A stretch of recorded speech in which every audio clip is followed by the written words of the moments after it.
Hello नमस्कार दोस्तों। आज हम बात करेंगे सुबेक्स लिमिटेड स्टॉक के बारे में और जानेंगे इसके इम्पोर्टेंट सपोर्ट और टारगेट के बारे में। साथ ही यहाँ पर हम बात करेंगे इस स्टॉक के रिजल्ट को लेकर के, जो कि यहाँ पर स्क्रीनर की वेबसाइट पर जो डेटा दिया हुआ है वो डिफरेंट है, तो हम उसको भी चेकआउट करेंगे। और सबसे पहले हम यहाँ पर बात कर लेते हैं इस स्क्रीनर की वेबसाइट पर कि जो आज के दिन जो लेटेस्ट इस स्क्रीनर की वेबसाइट पर सुबेक्स लिमिटेड स्टॉक के यहाँ पर जो क्वार्टर के रिजल्ट है उसको यहाँ पर बताया गया है। तो हम थोड़ा सा नीचे की तरफ चलते हैं और यहाँ पर इसके क्वार्टर के रिजल्ट को देख लेते हैं। तो यहाँ पर हमें एक तो अच्छा ये लगा कि ये कंपनी डेट फ्री है, जो कि हमारे लिए बहुत ही अच्छी बात है। साथ ही अगर यहाँ पर देखेंगे तो हम नीचे की तरफ चलते हैं और क्वार्टरली रिजल्ट हमारा यहाँ पर आ चुका है। यहाँ पर सेल्स, एक्सपेंसेस, ऑपरेटिंग प्रॉफिट, उसके बाद में ऑपरेटिंग प्रॉफिट का margin, other income, interest, depreciation, profit before tax, tax and net profit के बारे में बात की गई है। तो यहाँ पर अगर आप देखेंगे सितंबर 22 से लेकर के अभी तक इस स्टॉक में जो है लॉस के बारे में बताया गया है। और यहाँ पर अगर आप देखेंगे तो 157 करोड़ का लॉस है और इससे पहले -5 करोड़ का लॉस दिखाई दे रहा है, जो कि दिसंबर 2023 का है और मार्च 2024 का है। तो यही चीज अगर आप जो है बीएससी की वेबसाइट पर जाकर के चेक करेंगे तो यहाँ पर सुबेक्स लिमिटेड स्टॉक मैंने सर्च करके रखा हुआ है। थोड़ा सा नीचे चलते हैं। यहाँ पर देखिएगा दिसंबर 2023 में अगर आप देखेंगे तो नेट प्रॉफिट में यहाँ पर -9.8 का लॉस दिखा रहा है और इसमें देखेंगे तो 158 का लॉस यहाँ पर दिखाई दे रहा है, 168 का, सॉरी 168 करोड़ का लॉस दिखाई दे रहा। तो पिछले क्वार्टर से इस क्वार्टर में इस स्टॉक में जो रिजल्ट आया है वो हमें बहुत ज़्यादा नेगेटिव देखने को मिला है और जिसकी वजह से इस स्टॉक में शायद आने वाले समय में और भी गिरावट देखने को मिल सकती है, क्योंकि क्वार्टर दर क्वार्टर स्टॉक के रिजल्ट पर भी स्टॉक की जो डायरेक्शन होती है वो डिपेंड करती है। तो यहाँ पर 9 करोड़ का लॉस है और यहाँ पर 168 करोड़ का लॉस दिखाई दे रहा है दिसंबर और मार्च क्वार्टर के यहाँ पर। अब यही चीज अगर आप यहाँ पर देखेंगे दिसंबर में यहाँ पर -5 करोड़ का लॉस दिखाई दे रहा है और यहाँ पर मार्च 2024 में -57 करोड़ का लॉस दिखाई दे रहा है। तो ये चीज आपको थोड़ा सा ध्यान में रखना है कि जो लोग क्वार्टरली रिजल्ट अपडेट करते हैं स्क्रीनर की वेबसाइट पर, तो आप इस स्क्रीनर की वेबसाइट पर आंख बंद करके जो है रिजल्ट को ना देखें, क्योंकि जो डेटा यहाँ पर डाला गया है वो यहाँ पर किसी किसी स्टॉक में डिफरेंट देखने को मिल सकता है। तो ये चीज आपको थोड़ा सा ध्यान में रखना है, जो कि मैंने आपको यहाँ पर इनकी जो एरर्स है उसके बारे में बता दिया है। यहाँ पर अगर आप देखेंगे तो इसमें एक भी पॉइंट आपको यहाँ पर मैच करता हुआ नहीं नजर आएगा, मैंने ऑलरेडी यहाँ पर करके रखा हुआ है। अगर आप चाहे तो इस स्टॉक में अगर आप रिजल्ट को देखना चाहते हैं तो मैंने यहाँ पर ऑलरेडी जो रिजल्ट यहाँ पे अनाउंसमेंट किया गया था 10 तारीख को लेटेस्ट न्यूज़ के साथ में, और 11 तारीख को भी यहाँ पर स्टॉक ने जो है इन्वेस्टर की प्रेजेंटेशन किया गया था मीटिंग की, उसके बारे में बात की। मैनेजमेंट में भी डायरेक्शन में भी चेंज हुआ है, वो सभी चीज अगर आप देखेंगे तो आपको मिल जाएगी। तो यहाँ पे क्वार्टरली रिजल्ट को भी देखना चाहते हैं तो इस पर क्लिक करके आप जो है यहाँ से डाउनलोड कर सकते हैं। तो मैंने ऑलरेडी इसको डाउनलोड करके रखा हुआ है। यहाँ पर आप चाहे तो पीडीएफ पर जा करके क्लिक करेंगे तो आपको मिल जाएगा। यहाँ पे 4:30 बजे के आसपास जो है स्टॉक का जो है रिजल्ट अनाउंसमेंट किया था और यहाँ पर 10 तारीख देख सकते हैं, 10/5/2024 को। तो यहाँ पर मैंने ऑलरेडी डाउनलोड करके रखा हुआ है। टोटल यहाँ पर अगर आप देखेंगे तो 23 पेजेस है, जिसमें से 5वें नंबर का जो है यहाँ पर आपको पेज दिखाई देगा। मैंने यहाँ पर ऑलरेडी यहाँ पर ये सर्च करके रखा हुआ है। तो यहाँ पर आप टोटल इनकम देख सकते हैं, क्वार्टर दर क्वार्टर रिजल्ट यहाँ पर देख सकते हैं और यहाँ पर अगर आप देखेंगे तो नीचे जा करके आपको रिजल्ट के बारे में पता चल जाएगा। और यहाँ पर देखिएगा net loss for the period 168 crore का लॉस दिखाई दे रहा है और यहाँ पर देखेंगे तो 9.8 यानी कि लगभग 9 करोड़ के आसपास का लॉस था। तो ये लॉस बढ़ करके बहुत ज्यादा हो चुका है, जिसकी वजह से शायद स्टॉक में जो है छोटा मोटा डाउन ट्रेंड देखने को मिल सकता है। तो मैंने यहाँ पर ये जो स्क्रीनर की वेबसाइट है इस पर आप आंख बंद करके इस स्टॉक के ऊपर जो टेक्निकल एनालिसिस होता है, फंडामेंटल एनालिसिस होता है, तो किसी भी वेबसाइट पर जाने से पहले आप उसको क्रॉस चेक जरूर कीजिएगा। अब हम चलते हैं चार्ट की तरफ। चार्ट में अगर आप देखेंगे तो स्टॉक ने एक लेटेस्ट हमारा यहाँ पर हाई बनाया था जो कि 790 का था और उसके बाद से स्टॉक में गिरावट आई 2007 से 8 के बीच में। और ये गिरावट जो है देखेंगे तो जो स्टॉक ने सबसे पहले लो बनाया था इस लो को तोड़ दिया 97 का और स्टॉक उसके नीचे लो बना चुका था। फिर इस लेवल को भी तोड़ा और स्टॉक ने और नीचे लो बनाया जो लगभग हमारा 4 रुपए का था। आज स्टॉक हमारा जो है 35-34 रुपए पे चल रहा है। तो जो मंथली चार्ट में पहली बार जो स्टॉक ने पहले मंथ में लो बनाया था वो था 97 का, और ये लेवल हमारे लिए इतना इंपॉर्टेंट था कि जब स्टॉक इसके पास आया तो स्टॉक ने इस प्राइस को रिजेक्ट कर दिया और स्टॉक इसके फिर से नीचे चला गया। तो देख सकते एक बार यहाँ पर रिजेक्शन मिला प्राइस का जो कि 95.7 का है। दूसरी बार फिर स्टॉक को प्राइस में रिजेक्शन मिला जो कि 102 से था। फिर प्राइस को रिजेक्शन मिला जो कि 94.8 से था। तो इसका मतलब ये हुआ कि मंथली चार्ट में ये हमारे लिए बहुत ही इंपॉर्टेंट लेवल था। फिर अगर आप देखेंगे तो स्टॉक ने हमारा एक लो यहाँ पर भी बनाया था, इस कैंडल का लो, और यही लो हमारे लिए फिर से यहाँ पर टारगेट का काम करता हुआ नजर आया। तो ये इंपॉर्टेंट लेवल्स होते हैं।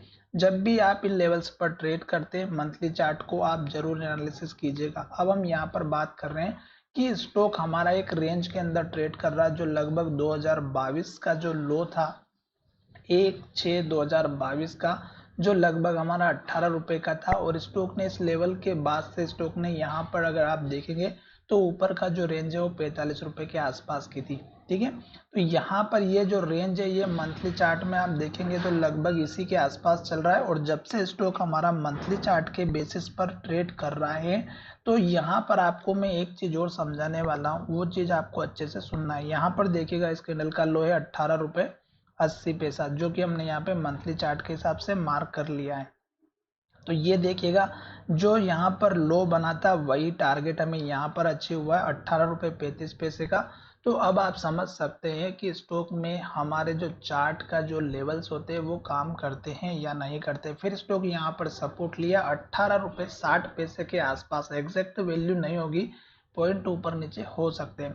फिर आप देखिएगा कि स्टॉक इस रेंज के अंदर ही ट्रेड कर रहा है और स्टॉक हमारे इस प्राइस के ऊपर नहीं जा पा रही है जो हमें यहाँ पर इस कैंडल के लो के आसपास की थी। और ये लेवल है हमारा यहाँ पर 43 रुपीज से लेकर के 45 रुपीज के आसपास का। तो आप देख सकते हैं कि जो 43 रुपीज के आसपास का जो लेवल है या मान करके चलिएगा 40-41 रुपए के आसपास का लेवल जो कि स्टॉक की प्राइस को ऊपर जाने से रिजेक्शन दे रहा है। अब रिजेक्शन किस तरह से पता चलेगा वो मैं यहाँ पर फिर से आपको समझाने की कोशिश करूंगा।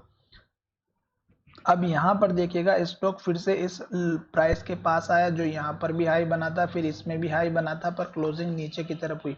फिर स्टॉक इस हाई कैंडल के साथ में यहाँ पर हाई बना के नीचे की तरफ आया। फिर स्टॉक ने हमारा हाई बनाया पर स्टॉक ने इन्वर्टेड हैमर कैंडल बनाई और रेड कैंडल बनाई। जब रेड कैंडल के लो का ब्रेकआउट हुआ तो स्टॉक ने गिरावट दिखाई और लो के पास क्लोजिंग हुई। फिर स्टॉक में अगर आप देखेंगे तो स्टॉक जो है हमारा फिर से रेड कैंडल बना चुका और स्टॉक ने अभी भी क्लोजिंग जो है हमारी फिर से लो की तरफ देता हुआ नजर आ रहा है। तो ये जो लेवल है हमारा स्टॉक का मंथली चार्ट में आप देखिएगा इस कैंडल का लो 25 रुपए का है। तो 25 रुपए के आसपास का आप अपना स्टॉप लॉस या सपोर्ट लेवल लेकर के चलिएगा मंथली चार्ट में, जो कि हमारे लिए बहुत ही बढ़िया सपोर्ट का काम करेगा। क्यों? क्योंकि अगर स्टॉक हमारे इस लेवल को तोड़ेगा तो डेफिनेटली गिरावट आएगी, क्योंकि स्टॉक अभी रेंज के अंदर ट्रेड कर रहा है और स्टॉक को ऊपर जाने से रोक रहा है। तो ये स्टॉक का मेजर सपोर्ट लेवल हो गया। ऊपर की बात करें तो स्टॉक का मेजर टारगेट 39 का रखना है, क्योंकि यही से स्टॉक की प्राइस को रिजेक्शन मिल रहा है और बार बार स्टॉक नीचे की तरफ इस लेवल के नीचे क्लोजिंग दे रहा है। इस कैंडल में अगर आप देखेंगे तो 40 रुपए के ऊपर किसी भी कैंडल ने क्लोजिंग नहीं दी है। अब यहाँ पर ये प्राइस चल रही है इस रेंज के अंदर और मंथली चार्ट हमें नेगेटिव इंडिकेशन दे रहा है। पर अब हम चलते हैं थोड़ा सा डेली चार्ट की तरफ, जो कि हमें पॉजिटिव इंडिकेशन देखने को मिल रहा है। क्यों? क्योंकि स्टॉक हमारा जो है यहाँ से लेके यहाँ तक अगर आप देखेंगे तो 200 डेज के मूविंग एवरेज के नीचे काम कर रहा है और स्टॉक हमारा प्राइस का जो रिजेक्शन मिला इसी लेवल से मिला और स्टॉक नीचे की तरफ आया। फिर स्टॉक ने यहाँ पर लो बनाया और इस लेवल को तोड़ करके स्टॉक चला गया नीचे। तो अब स्टॉक में यहाँ पर जब नीचे लेवल की तरफ ब्रेकआउट देखने को मिला तो अब समझ सकते हैं कि स्टॉक ने यहाँ पर एक से लेके एक रेड कैंडल बनाई, लो बनाया और लो के नीचे क्लोजिंग हुई। यहाँ पर स्टॉक ने हमारी हेमर कैंडल बनाए और स्टॉक ने यहाँ पर लो बनाया। तो जब तक स्टॉक लो बनाएगा, रेड कैंडल बनाएगा, आप एंट्री नहीं ले सकते। जैसे स्टॉक हमारा पॉजिटिव कैंडल हैमर बनाता है सपोर्ट पे तो आप बाय पोजीशन बना सकते हैं। पर ये हैमर कैंडल का हाई ब्रेकआउट होने के बाद आपको यहाँ पर इस लेवल का वेट करना होगा, जो कि हमारा 29 का है। अगर ये लेवल ब्रेकआउट होता है तो स्टॉक हमारा ऊपर जाते हुए नजर आएगा, और उस केस में आपका टारगेट रखना है यहाँ पर इस कैंडल के हाई का, जो कि 30 रुपए 80 पैसे का। तो ये आपका एक छोटा सा टारगेट रहेगा। जल्दबाजी बिल्कुल भी ना करें, क्योंकि स्टॉक ऑलरेडी डाउन ट्रेंड में चल रहा है और सारे लेवल से तोड़ करके नीचे जा चुका है, और एक के बाद एक रेड कैंडल बनी है, साथ ही मूविंग एवरेज के नीचे वर्क कर रहा है, 200 डेज के मूविंग एवरेज के नीचे। तो ये लॉन्ग टर्म में भी हमें अभी बाय पोजीशन के लिए मना कर रहा है। साथ ही स्टॉक में जैसे ही वो लेवल ब्रेकआउट हो जाता है और स्टॉक ऊपर चला जाता है इस लेवल के, तो आपको एक नया टारगेट देखने को मिलेगा। पर टारगेट तब मिलेगा जब स्टॉक ऊपर की तरफ ब्रेकआउट देके उसके ऊपर क्लोज होगा। तो उसके बाद देखिएगा यहाँ पर इस कैंडल के लो के आसपास का आपको एक टारगेट रखना है, जो लगभग हमारा यहाँ पर 32 रुपए के आसपास का रहेगा। तो ये 32 रुपए का टारगेट आपको उसके बाद का रखना है, और स्टॉप लॉस या सपोर्ट लेवल इसी कैंडल के लो का रखना है। इन केस अगर लो ब्रेकआउट होता है और इसके नीचे क्लोजिंग होती है तो आपको इसके स्टॉक से दूर ही रहना है। साथ ही अगर आप यहाँ पर देखेंगे तो ये स्टॉक ने यहाँ पर पहले भी हैमर कैंडल बनाया था, और यही से स्टॉक को एक बहुत बड़ा अप मूवमेंट मिला था। तो इस वजह से ये स्टॉक हमारे लिए फोकस में रहेगा, और मंथली चार्ट के बेसिस पर स्टॉक डाउन ट्रेंड में है, क्योंकि स्टॉक नीचे की तरफ जा रहा है।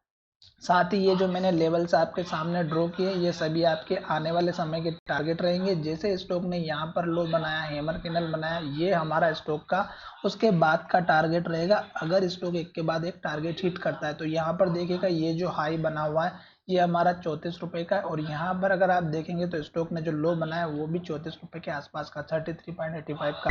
तो ये आपका टारगेट रहेगा। अभी स्टॉक नीचे की तरफ जा रहा है, जल्दबाजी बिल्कुल ना करें। एक हैमर कैंडल जरूर बनाए, एक छोटा मोटा मूवमेंट जरूर आ सकता है, पर ओवरऑल ट्रेंड अगर आप देखेंगे तो स्टॉक हमारा नीचे जाता हुआ नजर आ रहा है, तो जिसकी वजह से भी आपको स्टॉक में गिरावट देखने को मिल सकती है। और अगर आप यहाँ पर देखेंगे तो जब भी स्टॉक हमारा टॉप पर होता है तो आपको ध्यान में ये रखना है कि स्टॉक में कुछ इस तरह की सपोर्ट लाइन या ट्रेंड लाइन तो बनती हुई नजर नहीं आ रही। तो ये जो सपोर्ट लाइन है यहाँ पर आप देखिएगा स्टॉक इसके सारे नीचे जाता हुआ नजर आ रहा है, तो इस वजह से ये भी हमारा एक काम करेगी रेजिस्टेंस का।